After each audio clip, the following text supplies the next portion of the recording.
Hey everyone, and welcome back to another video. And in this video, I'm going to show you how to see previous taskers on Taskrabbit. Now this video is going to be particularly useful for individuals. Let's say that you want to go ahead and work with someone that you worked with before on Taskrabbit.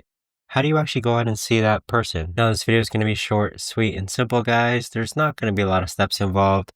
So the first thing that you're going to do is hop onto Taskrabbit, and then after a couple seconds, you're just going to go ahead and let it load. Now from this page here, it's actually rather simple. You're going to click on My Taskers on the bottom right hand corner, and then from here, you can see your favorite taskers, and you can also see your past taskers. So with that being said, this right here is going to list out all the past taskers that you've worked with before, so that you can easily hire them again. But there you have it, guys. That right there is the best and easiest way that I know of to actually go ahead and see your past taskers.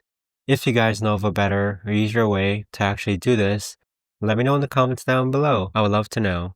Thanks so much for watching, everyone, and I'll see you guys all in the next video.